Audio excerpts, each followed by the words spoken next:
কোন ব্যক্তি যদি তার হায়াতে তার সময়ের মূল্য বুঝতে পারে প্রকৃত অর্থে, সে কি কখনো ঘন্টার পর ঘন্টা রাস্তাঘাটে আড্ডা মারতে পারে, অনলাইনে সময় নষ্ট করতে পারে, চায়ের দোকানে আড্ডা পেরাতে পারে, বান্ধবীর পেছনে সময় ব্যয় করতে পারে, টিকটক নিয়ে ব্যস্ত থাকতে পারে?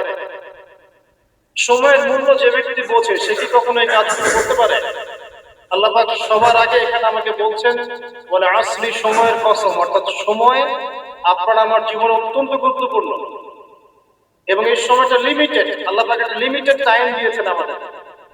এই টাইমটা বাড়বেও না কমবেও না, হয়তো বা বরকত হতে পারে বা বরকত কমে যেতে পারে। হায়াত যেটা আল্লাহ পাক দিয়েছেন এটা কিন্তু বাড়ে না কমে না,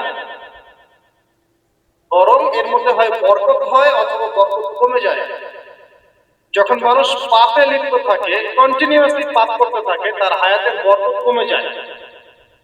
আর যখন মানুষ কন্টিনিউয়াসলি নেক কাজ করতে থাকে, ভালো কাজ করতে থাকে, তার হায়াতের মধ্যে বরকত হয়। এবং বরকতময় সময়গুলো খুঁজে খুঁজে বের করে যদি কেউ আমল করতে পারে, যেমন শেষ রাত তাহাজ্জুদের সময় একটা বরকতময় সময়, ফজরের নামাজের পরের যে সুবহে সাদিক, যে সময়টুকু, ইশরাকের সময়, চাষের সময়, এগুলো বরকতময় সময়। আসর থেকে মাগরিবের সময় বরকতময়, হজের সময়গুলোতে বরকত আছে, রমাদান মাস বরকতময় মাস, লাইলাতুল কদর এবং শেষ 10 রাত বরকতময়, জিলহজের প্রথম 10 দিন বরকতময়, আরাফা আশুরা বরকতময়। এগুলো খুঁজে খুঁজে বের করে যে ব্যক্তি আমল করতে পারে তার হায়াতে বরকত হবে ইনশাআল্লাহ। এক কথায় আল্লাহ রাব্বুল আলামিন সময়ের কসম কেন করছেন?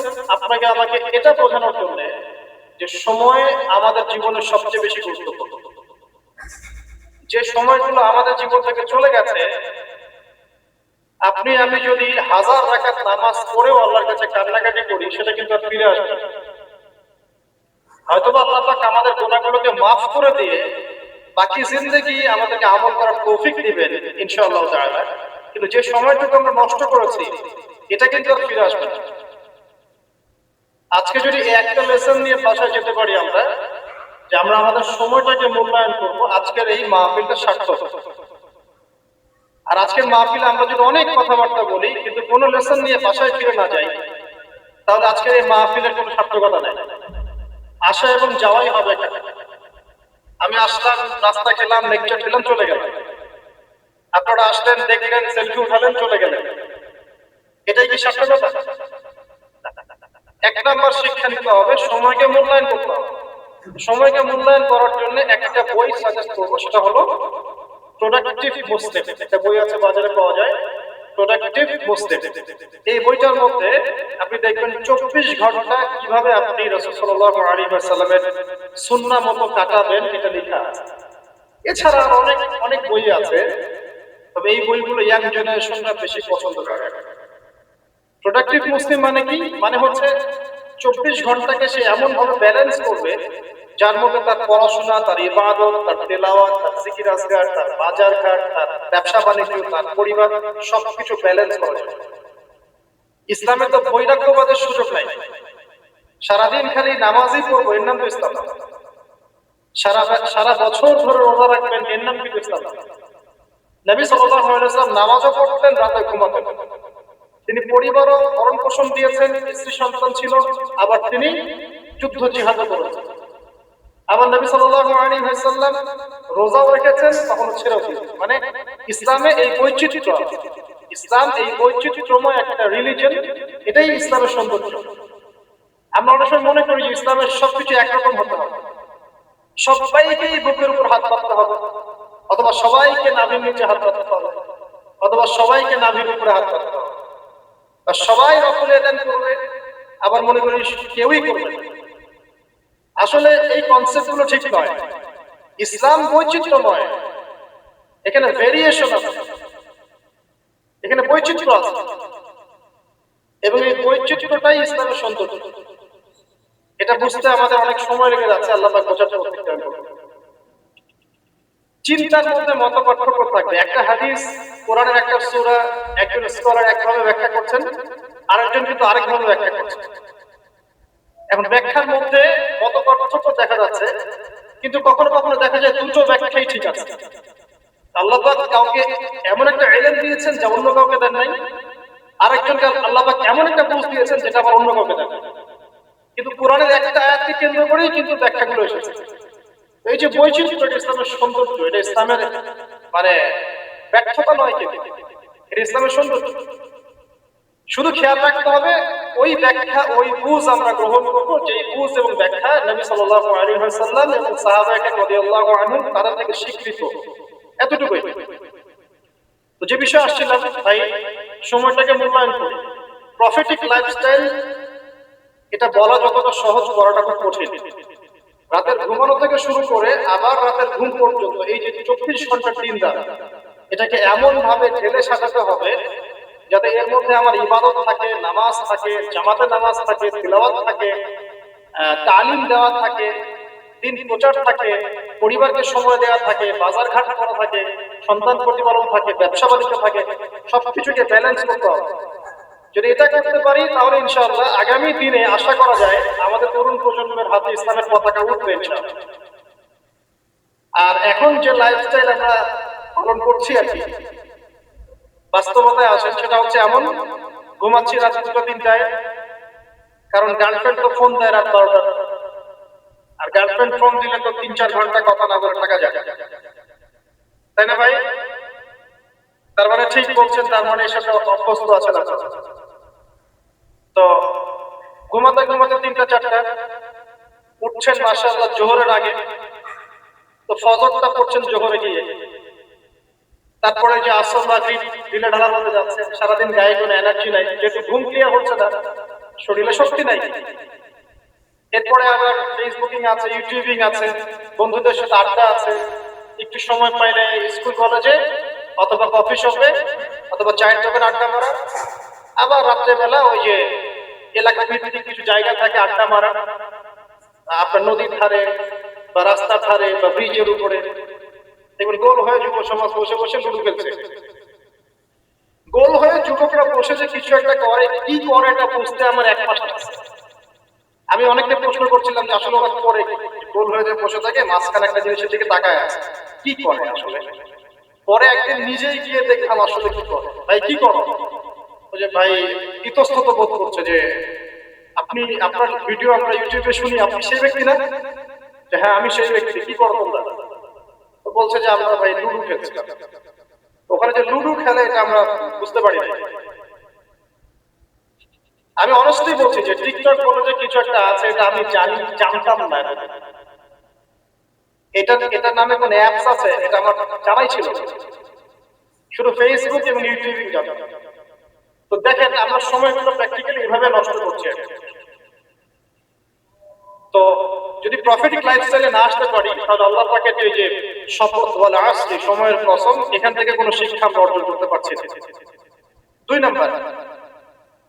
নম্বরে যাওয়ার আগে আল্লাহর কাছে ওয়াদা করি যে আজকে থেকে ইনশাআল্লাহ তাআলা যতদিন আল্লাহ পাক বাঁচিয়ে রাখবেন, ইনশাআল্লাহ তাআলা দেশের প্রেক্ষাপট যেমনই হোক, বিশ্বের প্রেক্ষাপট যেমনই হোক, ঠিক আছে, দেশে মহামারী নেমে আসুক, দুর্ভিক্ষ নেমে আসুক, কি হয় হোক, 24 ঘন্টার প্রফেটিক লাইফস্টাইল আমি মেনে চলবো ইনশাআল্লাহ।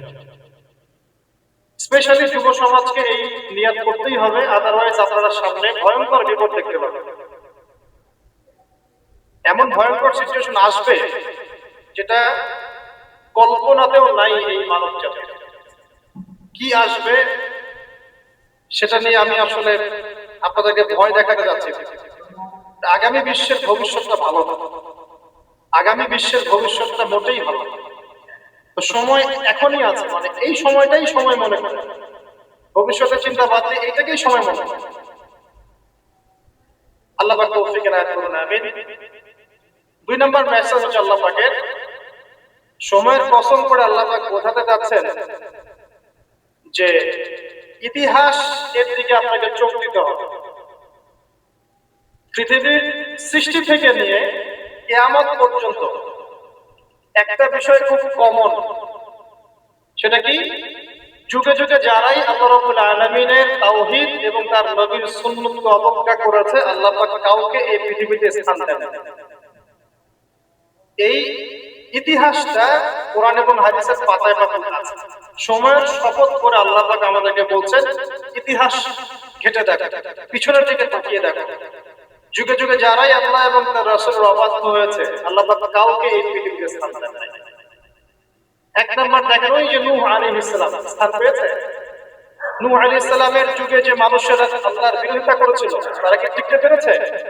পারে নাই। মাত্র 40 বা 80টা পরিবার নাজাত পেয়েছে, বাকি সবাইকে আল্লাহ পাক দিয়ে মেরেছে। পৃথিবীতে এখন আমরা যারা বেঁচে আছি আমরা কিন্তু ওই 40 বা 80 পরিবারের সন্তান।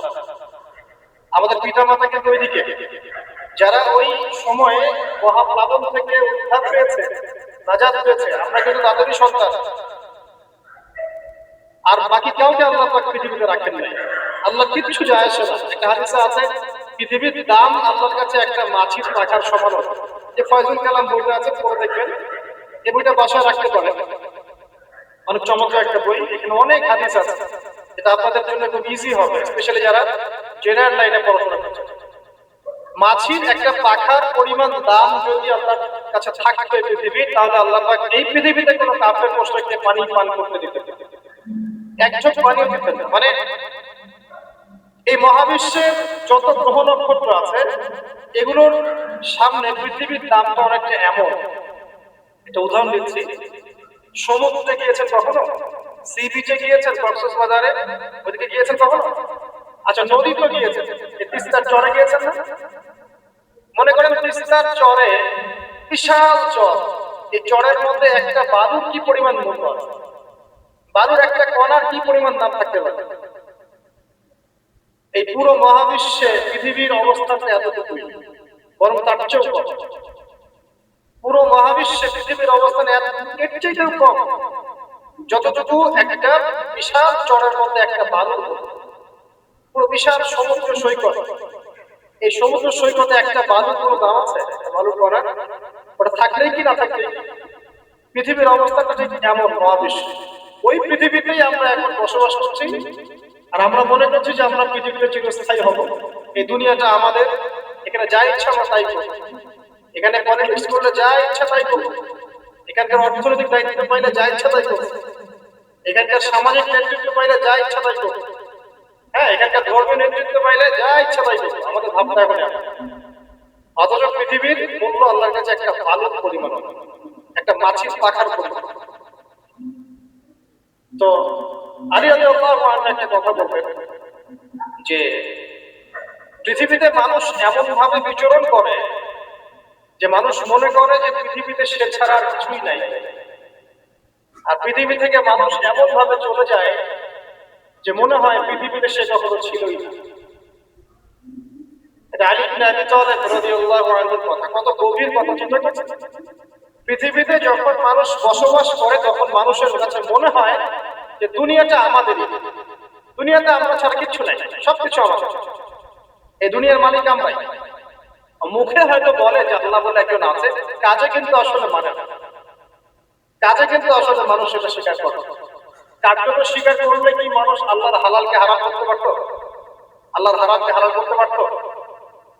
একজনকে দেখলাম বলছে যে মেয়েদের ড্রেস কতটুকু লম্বা হবে, কতটুকু খাটো হবে, ঢিলাঢালা হবে কিনা, শালীন হবে কিনা, এইসব নিয়ে কথাবার্তা বলার সময় নাই। এখন যুগটা এগিয়ে যাওয়া, তো যুগটা কি নগ্ন হয়ে এগিয়ে যাবো? এই যুগে কি নগ্ন হয়ে এগিয়ে যাবো? তো এই যে আল্লাহ পাকের বিধানের 5 পয়সা পরোয়া নাই। আল্লাহ পাক যেখানে বলছেন সূরা আহজাবে যে মেয়েদেরকে বলো হে নবী, তারা যখন বাড়ি থেকে বের হবে তারা যেন জিলবাব দিয়ে তাদের কাপড়টা দেহটাকে ঢেকে নেয়। তো আল্লাহ পাকের এই আদেশের কি দাম আছে? ওর কাছে 5 পয়সা দাম আছে? আল্লাহ পাক বলছেন সুদ খেও না, যদি সুদ খাও তাহলে আল্লাহ এবং তার রাসূলের সাথে যুদ্ধের ঘোষণা শুনে রাখো। কোনো দাম আছে আল্লাহর কথায়? সুদ না খেলে এদিকে চলে? চুরি করো না, ডাকাতি করো না, জেনা করো না, আল্লাহ পাক বলছেন। বেধার সেগুলো আমরা করছি এবং এগুলোকে স্বাভাবিকভাবে মেনে নিয়েছে। যেটা হয় প্রত্যেকদিন খবরের কাগজ খুলবেন, দেখবেন ধর্ষণের খবর পাওয়া যাচ্ছে, পরকীয়ার খবর পাওয়া যাচ্ছে। গতকালকে একটা নিউজ দেখেছি যে মায়ের মায়ের পরকীয়া দেখে ফেলায় মেয়েকে মা হত্যা করতেছে। মায়ের পরকীয়া দেখে ফেলায় মেয়েকে মা শ্বাসরোধ করে হত্যা করতেছে। আর কয়দিন আগে দেখলেন তো যে মাকে ছেলে আবার গুলি করে হত্যা। তো বলেন কোন পৃথিবীতে বসবাস করছেন? বলে আসরি দিয়ে আমি আপনাকে কি বুঝাবো? সময়ের কসম, এটার ব্যাখ্যা আমি কি করবো আর আপনাকে কি বুঝাবো? এই হচ্ছে বর্তমান প্রেক্ষাপট। দেখুন আল্লাহ পাক সময়ের কসম করে বলছেন, যুগ যুগ যুগের পর যুগ তাকিয়ে দেখেন, যারাই আল্লাহ এবং রাসূলের বিধানের পরোয়া করে নাই, আল্লাহ পাক কাউকে এই পৃথিবীতে টিকতে দেননি। শুধু একটা সময় দিয়েছেন, কাউকে 100 বছর, কাউকে 1000 বছর, কাউকে 500 বছর, কাউকে 700 বছর। একদিন না একদিন আল্লাহ পাক এদেরকে ধ্বংস করবেন। নূহ আলাইহিস সালামের পরে আসেন আদ জাতি। আদ জাতির লোকেরা অনেক লম্বা ছিল, ওই যে ওই গাছের চেয়েও লম্বা হবে।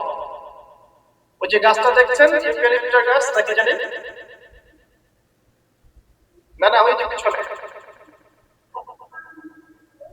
তো হ্যাঁ, ওই গাছের চাইতেও লম্বা। আসলে আমি বুঝাতে পারবো না। তাল গাছগুলো দেখেছেন? তাল গাছ, নারিকেল গাছ, এর চাইতেও বড় বড় ছিল ওরা ফিজিক্যালি। বিশ্বাস হয় না? এমনও মানুষ ছিল পৃথিবীতে, আমরা তো এখন ছোট, লম্বা চওড়া মানুষ ছিল পৃথিবীতে। তারা ছিল আদ এবং সামুদ জাতি। তার একটা কথা বলতো যে মান আশাদু মিন্না কুওয়া, আমাদের যে শক্তিশালী আর কে আছে?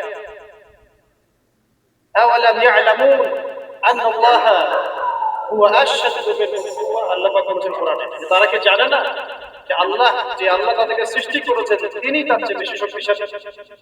তো এরা বলতো যে আমাদের যে শক্তিশালী কে আছে? পাহাড় কেটে কেটে বাড়ি নির্মাণ করতো, সৌধ নির্মাণ করতো। যখন কাউকে মারতো, ওয়াইদা বাতাসতুম বাতাসতুম জাব্বারিন, কাউকে পিটাইলে খুব পিটাইতো, মানে খুব উদ্ধত অহংকারী ছিল।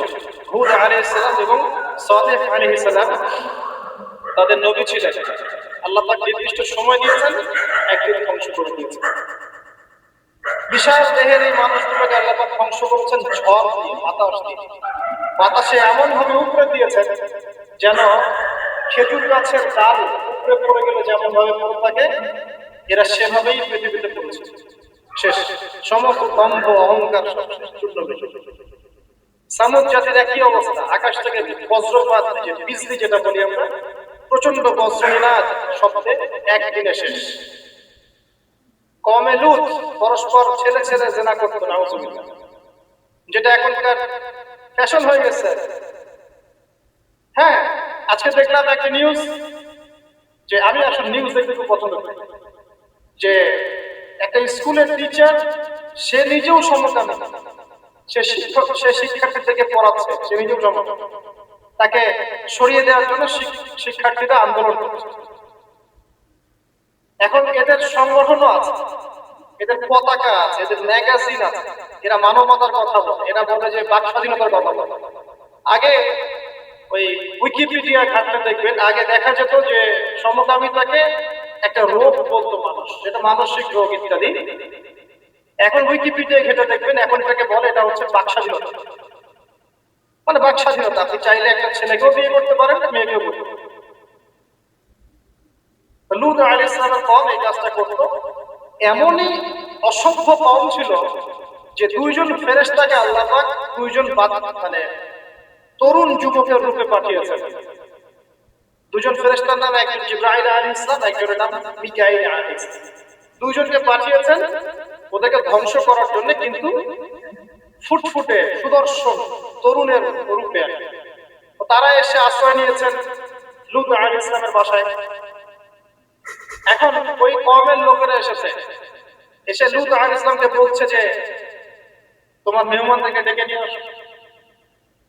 লূত আলাইহিস সালাম বলছে কি জন্য? তখন তারা বলছে তুমি তো খুব ভালো করেই জানো আমরা কি জন্য এসেছি। কথা কি বুঝতে পারছেন? লূত আলাইহিস সালাম বলছেন যে হাউলাই বানাতি ইন কুনতুম ফাইলিন, আমার মেয়েরা আছে, তোমাদের যদি কোনো মানে সৎ পুরুষ থেকে থাকো তাহলে আমার মেয়েদেরকে বিয়ে করে নাও, প্রয়োজন আমার মেয়েদেরকে বিয়ে করে নাও, তারপরে খারাপ কাজে যেও না। তখন তারা বলছে যে তুমি খুব ভালো করেই জানো লূত আমরা কি জন্য এসেছি, তোমার মেয়েদের ব্যাপারে আমার কোনো আগ্রহ নাই। চিন্তা করতে পারেন? তখন লূত আলাইহিস সালাম বলছেন আলাইসা মিনকুম রাজুলুন রাশীদ, তোমাদের মধ্যে কি একটা ভালো মানুষও বাকি নাই? এরকম কম ছিল। আল্লাহর ফেরেশতাদেরকেও চাচ্ছে নিজেদের কুপ্রবৃত্তি দমন করার জন্য। আল্লাহ পাক ওই জাতিটাকে এমন ভাবে ধ্বংস করেছেন, ফেরেশতা জিবরাইল আলাইহিস সালামের পাখা আছে প্রায় 600টা পাখা, দুইটা পাখা দিয়ে তিনি ওই পুরো কওমকে এভাবে উঠিয়েছেন আসমানে। তারপর আসমান থেকে ওদেরকে পাথর বর্ষণ করা হয়েছে, রজম যেটা বলি আমরা।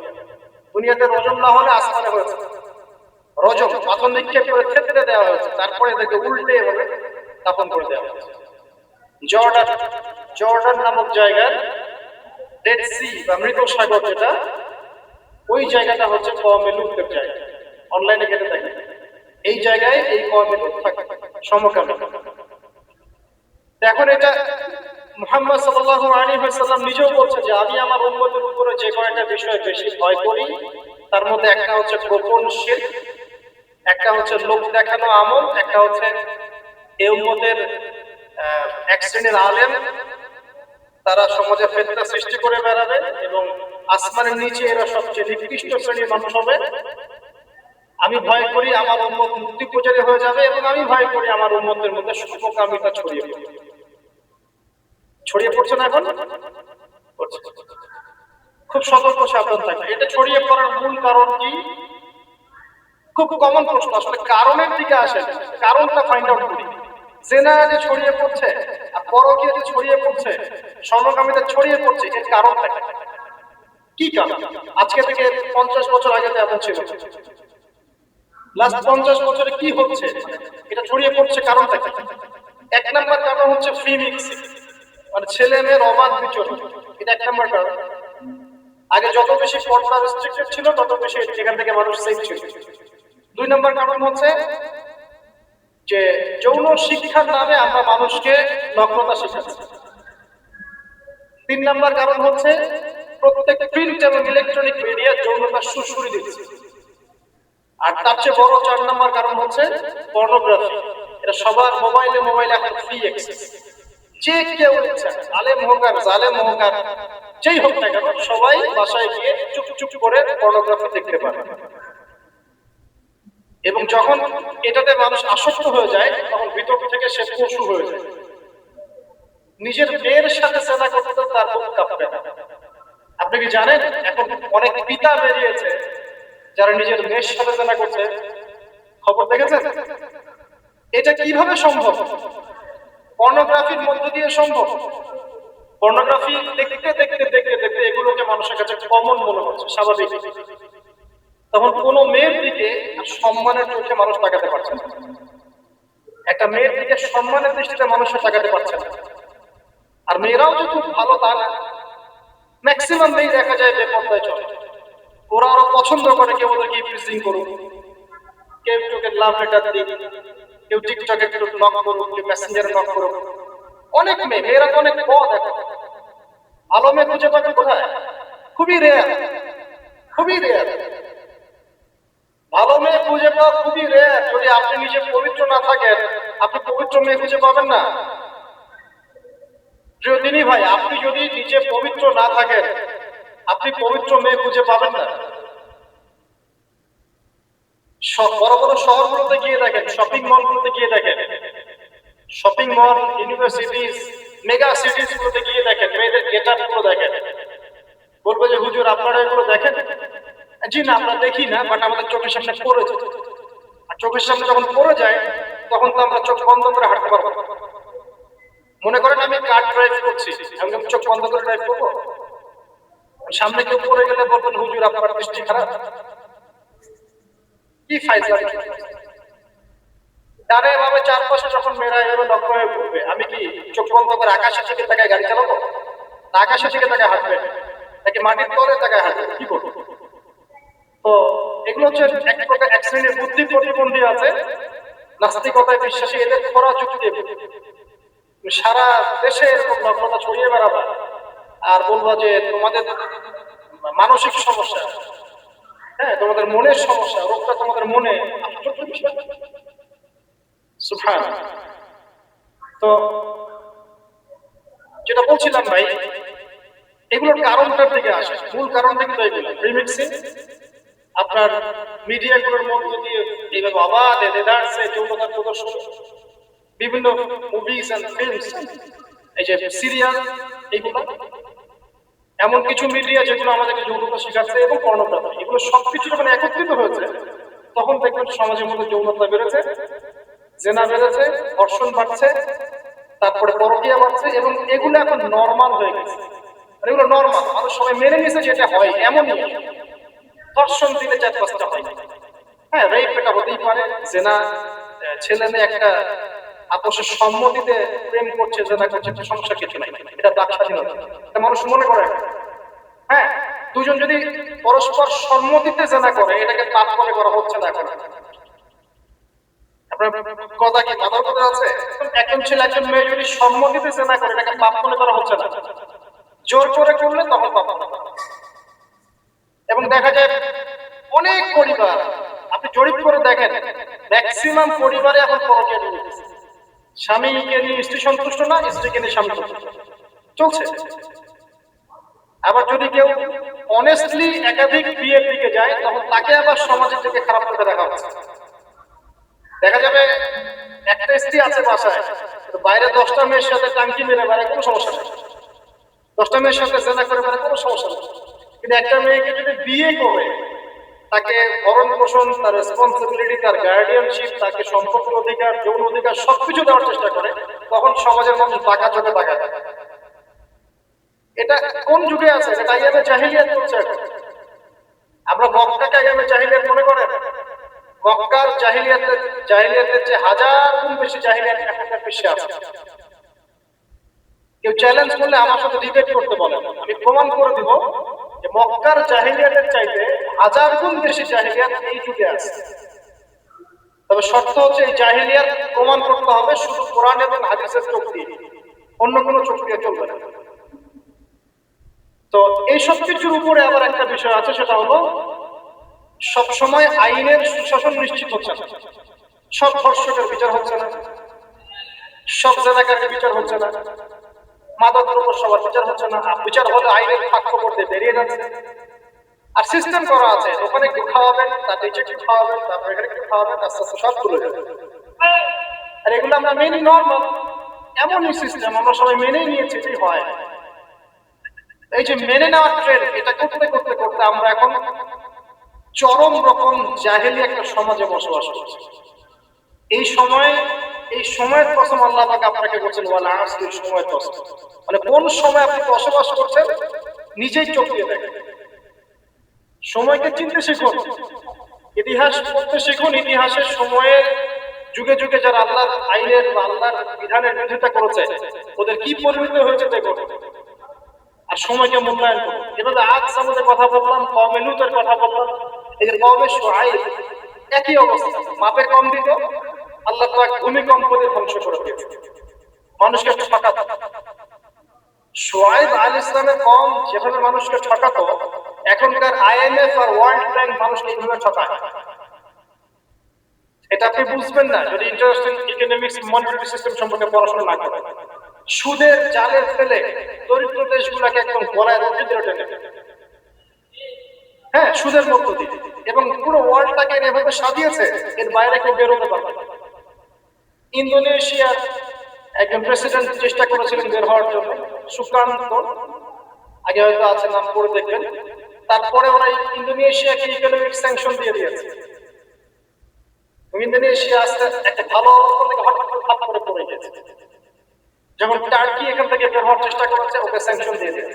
ভেনিজুয়েলা যখন বের হওয়ার চেষ্টা করেছে ওকে স্যাংশন দিয়ে দিয়েছে। মানে এরা শুআয়ব আলাইহিস সালামের ওই কওমের মতোই পুরো মানব জাতিকে অর্থনৈতিক দাসত্বের দিকে নিয়ে গেছে। তো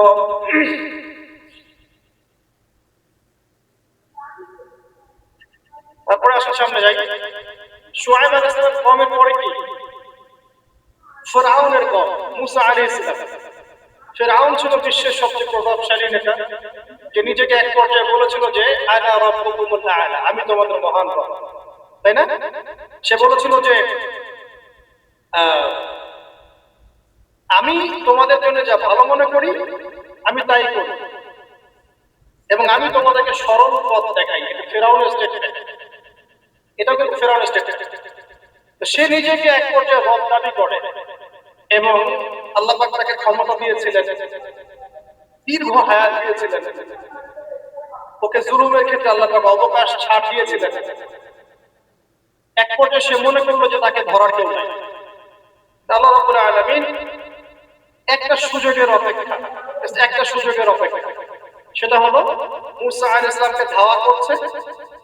ফেরাউন এবং তার দলবল লোহিত সাগরের কাছে আসলো। ফেরাউন এদিকে দাঁড়িয়ে আছে, মূসা আলাইহিস সালাম এবং তার সাথীরা পার হয়ে গেল। ফেরাউনও পার হতে গিয়ে আল্লাহ পাক সবাইকে সদল বলে ডুবিয়ে দিলেন। একদিনের ব্যাপার। আল্লাহ পাক ঘরে আসরি সময়ের কসম করে এদিকে আমাদেরকে তাকাতে বলছেন। ইতিহাস কিন্তু দেখো, ফেরাউনের মতো বড় যারা স্বৈরাচারী ছিল তারাও দেখতে পারে, বুঝেছে?